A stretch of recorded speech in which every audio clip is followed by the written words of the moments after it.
Sir hero 'Sriram' అంతకుముందు పాత సినిమాలలో యాక్ట్ చేస్తూ వచ్చేవారు. ఇప్పుడు కాస్త ఫేడ్ ఔట్ అయిపోవడం మనం చూసాం. అయితే అతను ఇప్పుడు లేటెస్ట్‌గా వార్తల్లో వైరల్ అవుతున్నారు సార్. ఎందుకంటే డ్రగ్స్ కేస్‌లో అతను అరెస్ట్ అయ్యారు. డ్రగ్స్ అమ్ముతున్నట్టు అతని మీద ఆరోపణలు రావడం చూసాం. సో, ఈ నేపథ్యంలో అతన్ని అరెస్ట్ కూడా చేశారు. అసలు ఏం జరిగింది? ఎందుకు అరెస్ట్ చేశారు? మరి నిజంగా డ్రగ్స్ అమ్ముతున్నారా? దీనికి సంబంధించి ఎటువంటి ఇన్ఫర్మేషన్ ఉంది సార్? నిన్న మొన్న తమిళనాడు చెన్నైలో నుంగంబాకం అనే ఒక ఏరియా ఉంది. ఆ ఏరియాలో బార్‌లో గొడవ జరిగింది రాత్రి. గొడవ జరిగితే పోలీసుల్ని బార్ వాళ్ళు పిలిపించారు నిర్వాహకులు. పోలీసులెళ్లారు. అందులో ఏఐడీఎంకే ఒక ఐటీ వింగ్ నేత ప్రసాద్ అనే ఒక అతను ఇన్వాల్వ్ అయినాడు. సో, అతన్ని పట్టుకొచ్చారు. అతని గురించి వాకప్ చేస్తే ఇతను డ్రగ్స్ అమ్ముతాడు అని పోలీసులకి తెలిసింది. మామూలుగా ఏఐడీఎంకే అంటే ప్రతిపక్షం కాబట్టి, డీఎంకే పార్టీ అధికారంలో ఉంది కాబట్టి, కొంత ఎక్కువగానే పోలీసులు ఫోకస్ పెట్టారు. దాంతో ఈ ప్రసాద్ ఎవరెవరికి అమ్మారు, ఏంటి మొత్తం అతని ఫోను, ఆ డీటెయిల్స్ అంతా చెక్ చేశారు. చెక్ చేస్తే అదేదో అంటారు కదా! తీగ లాగితే డొంకంతా కదిలినట్టుగా సినిమా వాళ్ళకి గూడా చాలా మందికి అమ్మినట్టుగా అతను తెలిసింది. అయితే అందులో ప్రముఖులు ఎవరు లేరు. కానీ 'శ్రీరామ్' అలియాస్ శ్రీకాంత్ అనే అబ్బాయి హీరోగా చేశాడు గతంలో. అతని పేరు ఉందని చెప్పారు. అతన్ని పిలుచుకొచ్చారు. పిలుచుకొచ్చి అతనికి డ్రగ్ టెస్ట్ చేశారు. చేస్తే అతను బ్లడ్‌లో పాజిటివ్ వచ్చింది. ఇతను డ్రగ్స్ తీసుకుంటున్నట్టు తెలిసింది. ఇప్పటివరకు 40 సార్లు ఇతని దగ్గర ఈ 'శ్రీరామ్' అలియాస్ శ్రీకాంత్ కొన్నట్టుగా తెలుస్తుంది. 1 గ్రాము 12,000 చొప్పున అతను కొకైను ఇట్లాంటివి కొన్నాడని ఒప్పుకున్నాడు. సో, బ్లడ్‌లో గూడా ఉంది గాబట్టి అతని మీద ఎన్‌డీపీఎస్ యాక్ట్ అంటారు. అంటే narcotic drugs and psychotropic substances ఇది యాక్ట్ ఇది. ఈ యాక్ట్ కిందనే డ్రగ్స్ ఉన్నోళ్ళని అరెస్ట్ చేస్తారు. సో, ఈ 'శ్రీరామ్' ఎవరు అంటే మనకి తిరుపతి ఇతనిది యాక్చువల్‌గా నేటివ్. తెలుగు అబ్బాయి. అంటే తెలుగంటే వీళ్ళ నాన్న తెలుగు, వీళ్ళ అమ్మ ఆహ్, తమిళు.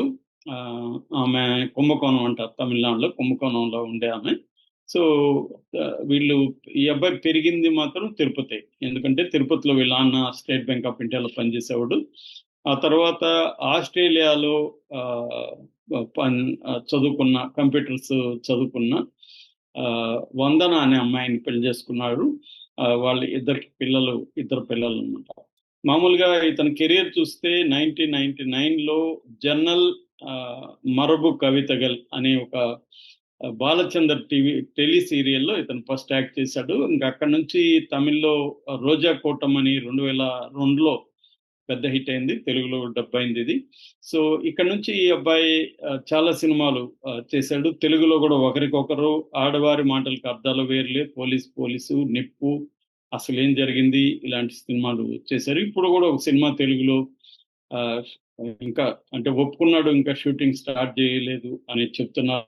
తమిళ్‌లో గూడా ఈ అబ్బాయికి కెరియర్ అయితే బాగా డౌన్ అయిపోయింది. పెద్దగా అంటే చిన్న చిన్న వేషాలేసుకోవడం మొదలుపెట్టాడు. ఒక ఫ్రస్ట్రేషన్ అనేది పెరిగిపోయింది. మనకు మామూలుగా చూస్తే డ్రగ్ కేసులు ఎక్కువగా పట్టుబడేవాళ్ళు ఎవరంటే కెరియర్ సరిగ్గా లేని వాళ్ళు ఎక్కువగా మనకు పట్టుబడుతుంటారు. అంటే ప్రొఫెషనల్‌గా కెరియర్‌లో ఇబ్బందులొచ్చినప్పుడు ఆ ఫ్రస్ట్రేషను, ఒక డిప్రెషను దీని నుంచి బయటపడడానికి చాలామంది డ్రగ్స్‌ని ఇది చేస్తారు. ఎందుకంటే డ్రగ్ అనేది ఒక ఒక హై ఇస్తుంది నీకు.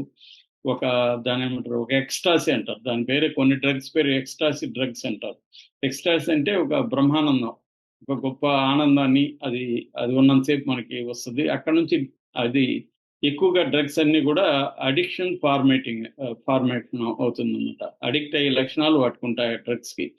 సో, అందుకని ఒకసారి అలవాటైనాక దాని నుంచి బయటికి రావడం కష్టం. వాళ్ళకి సైకలాజికల్ ట్రీట్‌మెంట్ ఇవ్వాల్సుంటది. ఫ్యామిలీ అంతా సపోర్ట్ జేయాల్సుంటది. ఇది లాంగ్ ప్రాసెస్ అన్నమాట. సో, ఈ హెల్ప్ దొరకనప్పుడు ఏమవుతుందంటే వాళ్ళకి దాని నుంచి బయటికి రాలేరు. రెండోది కెరియర్ అప్స్ అండ్ డౌన్స్ వచ్చినప్పుడు ఈ ప్రాబ్లమ్స్. ఇది జనరల్‌గా ఎక్కువ మంది చేసేది. కొంతమంది ఏందంటే పని పాటు లేకుండా డబ్బులు ఉంటది. వీళ్ళకి పెద్ద సర్కిల్ ఉంటది. మేనేజ్ చేసుకోవచ్చు. పోలీసుల దగ్గర నుంచి, రాజకీయాల దగ్గర నుంచి సర్కిల్ ఉంటది కాబట్టి దీన్ని ఒక ఫ్యాషనబుల్‌గా తయారై సరదాగా పార్టీలు చేసుకోవడం, నైట్ పార్టీలు. ఆ పార్టీలో ఎవరో ఇస్తారు. ఈ మందు కంటే కూడా ఇది బాగా కిక్కిస్తదని. సరే సరదాగా ట్రై చేద్దామని క్యూరియాసిటీతో ట్రై చేసి అది మెల్లమెల్లగా అడిక్షన్‌లోకి వెళ్ళిపోవడం. ఈ బ్యాచ్ కూడా బానే ఉన్నారు. ముఖ్యంగా స్టూడెంట్స్ లో ఈ మధ్య విపరీతంగా గాంజా అండ్ ఇట్లాంటివి చూస్తున్నాం మనం. ఈవెన్ హైదరాబాద్ లో కూడా మనం చూస్తున్నాం. ఇక్కడ ప్రధానంగా ఏంటంటే పోలీసులు ఎంతసేపటికి ఈ కన్జ్యూమర్స్ అంటే కన్జ్యూమ్ చేసే వాళ్ళ మీదనే ఎక్కువగా దృష్టి పెడుతున్నారా, లేకపోతే ఈ ఈ ట్రాన్స్పోర్ట్, అసలు ప్రొడక్షన్ ట్రాన్స్పోర్ట్ అంటే ఇప్పుడు గాంజా ప్రొడక్షన్ ఎక్కడ జరుగుతుంది ఎక్కువగా? ఫారెస్ట్ ఏరియాలో జరుగుతుంది ప్రొడక్షన్ ని. మనకి శ్రీకాకుళం ఆ ఏరియాలో ఎక్కువగా, అక్కడ వైజాగ్ శ్రీకాకుళం ఏరియాలో రైతులు ముఖ్యంగా ట్రైబల్స్, ఎందుకంటే వాళ్ళకి ముందే వీళ్ళు గాంజా వ్యాపారస్తులే వాళ్ళకి మొత్తం ఇస్తారు గింజలు అవన్నీ.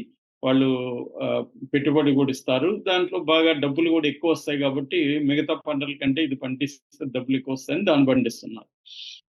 సో ఇది చాలా దాని ఏమంటే కాంప్లెక్స్ ఇష్యూ. అంటే ఈ రైతులకి వేరే ఆల్టర్నేటివ్ చూపించాల్సి ఉంది. అట్లాగే ప్రొడక్షన్ ని డిస్ట్రిబ్యూషన్ ని ఆపాలి. అవి ఆపకుండా కన్జ్యూమర్స్ మీద మాత్రమే ఎక్కువగా దృష్టి పెట్టడం వల్ల పెద్ద ఫలితం కనబడట్లేదు. ఇక్కడ కూడా ఇప్పుడు చెన్నైలో నైజీరియా నుంచి జీరిక్ అనేవాడు దొరికాడు ఈ దీంట్లో, తర్వాత ఘనా నుంచి జాన్ అనేవాడు దొరికాడు. ఎక్కువగా ఆఫ్రికన్ కంట్రీస్ లో ముఖ్యంగా నైజీరియా, ఈ ఘనా ఇలాంటి దేశాల నుంచి స్మగ్లింగ్ జరుగుతుంది మనకి.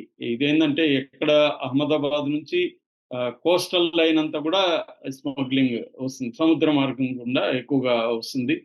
పైగా ఈ మధ్యకాలంలో పోర్టులన్నీ కూడా ప్రైవేటీకరణ అయిపోయినాయి. దాదాపు 16 పోర్టుల వరకు అదానీ చేతిలోనే ఉన్నాయి, అందులో 13 మేజర్ పోర్టులు. సో ఈ పోర్టులు ప్రైవేటైజేషన్ ఉండడం వల్ల ఏమవుతుందంటే ఇది ఇంకా ఈజీ అవుతుంది స్మగ్లింగ్ అనేది. సో అందుకనే మనకి అన్ని రకాల స్మగ్లింగ్ ఈ మధ్య కాలంలో బాగా పెరిగాయి. మనం కాకినాడలో బియ్యం కూడా చూస్తాము. సో దీన్ని అరికట్టాల్సి ఉంది. అయితే ఇప్పుడు ఈ అబ్బాయిని అరెస్ట్ చేసి ఇతన్ని శిక్షిస్తారా, లేకపోతే ఇతన్ని రిహాబిలిటేషన్ లో పెడతారా? ఎందుకంటే మామూలుగా ఇండియాలో చట్ట ప్రకారం అయితే క్వాంటిటీని బట్టి శిక్షలు ఉంటుంది అన్నమాట. నీ దగ్గర ఎన్ని గ్రాములు ఉంది అంటే కొకాయిన్ కానీ లేకపోతే ఎండిఎం కానీ రకరకాల డ్రగ్గులకి రకరకాల క్వాంటిటీలు ఫిక్స్ చేసి శిక్షా కాలం కావచ్చు, లేకపోతే ఏ రకమైన శిక్షలు అనేవి ఉంటాయన్నమాట. ఈ అబ్బాయికి ఓన్లీ కన్జంప్షనే మాత్రం ఉంటే వాళ్ళని జనరల్ గా విక్టిమ్స్ గా పరిగణిస్తారు. విక్టిమ్స్ గా పరిగణించి వాళ్ళకి కౌన్సిలింగ్ ఇచ్చి రిహాబిలిటేషన్ సెంటర్ కి పంపించి డి అడిక్షన్ ప్రోగ్రామ్ లో వాళ్ళని పెడతారనమాట. వాళ్ళకి హెల్ప్ కావాలి అనేది, వాళ్ళ నేరస్తులుగా చూడకూడదు, వాళ్ళని విక్టిమ్స్ గా చూడాలి అనేది. నేరస్తులు ఎవరిని చూడడం అంటే ఈ డ్రగ్స్ అమ్మే వాళ్ళని డ్రగ్ పెడ్లర్స్ అంటారు వీళ్ళని చూడాలి. వీళ్ళ దగ్గర కూడా క్వాంటిటీని బట్టి వీడు ఎంత చేస్తున్నాడు, ఏ క్వాంటిటీ చేస్తున్నాడు అనే దాన్ని బట్టి శిక్షలు ఉంటాయి. కాకపోతే ఏంటంటే మనకి దొరికినప్పుడు మాత్రమే న్యూస్లు వస్తుంటాయి కానీ ఫాలోఅప్ ఏమీ రాదు. ఆ మధ్య కూడా హేమ గురించి మనం చాలాసార్లు చెప్పుకున్నాము. ఆ తర్వాత హేమ కేసులో ఆ డ్రగ్స్ సప్లై చేసిన వాళ్ళకి శిక్షలు పడ్డాయా లేదా, కేసు ఎంత స్పీడ్గా వెళ్ళింది, అవన్నీ బయటికి రావట్లేదు. మామూలుగా జైళ్ళల్లో ఆ మధ్య మా పరప్పన అగ్రహారం జైల్లో మా ఫ్రెండ్ 3 నెలలు నుండి బయటకు వస్తే అతను ఏం చెప్తున్నా అంటే అక్కడ 5,000 మంది ఖైదీలు ఉన్నారు, 70% జైల్లో డ్రగ్స్ వాడుతున్నారు. అంటే జైల్లో కూడా సరఫరా అవుతుంది.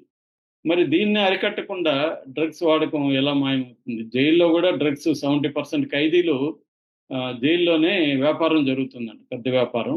పావురాల ద్వారా కూడా జైల్లోకి వస్తుందని చెప్పాడు అతను. పావురాలు కట్టి కూడా బయట నుంచి జైల్లోకి పంపిస్తున్నారని, స్మగ్లింగ్ అనేది ఆ స్థాయిలో జరుగుతుందని. కాబట్టి ఇదంతా ఏంటంటే గవర్నమెంట్కు సంబంధించిన పొలిటీషియన్లు కావచ్చు, బడా వ్యక్తులు కావచ్చు, పోలీసులు కావచ్చు, వీళ్ళ హ్యాండ్ లేకుండా ఇంత పెద్ద ఎత్తున దేశంలోకి రాదు. కాబట్టి ఇది ఒక కాంప్లెక్స్ ఇష్యూ. దీన్ని సీరియస్గా గవర్నమెంట్స్ అనుకుంటే చేయగలవు, అదే చేయలేమని కాదు, కానీ సీరియస్గా తీసుకోరు. ఇప్పుడు మావోయిస్టులను సీరియస్గా తీసుకొని చంపేస్తున్నప్పుడు డ్రగ్ స్మగ్లర్స్ని వీళ్ళు సీరియస్గా తీసుకుంటే వాళ్ళని అరెస్టులు చేసేయడం పెద్ద విషయం కాదు. సీరియస్గా తీసుకోరు అనమాట. దానికి రకరకాల కారణాలు ఉంటాయి. ఏదేమైనా ఇప్పుడు లేటెస్ట్గా శ్రీరామ్ ఒక సెలబ్రిటీ అరెస్ట్ అయ్యాడు కాబట్టి మనలాంటి వాళ్ళు మాట్లాడుకునే పరిస్థితి ఏర్పడింది. Okay, thank you so much.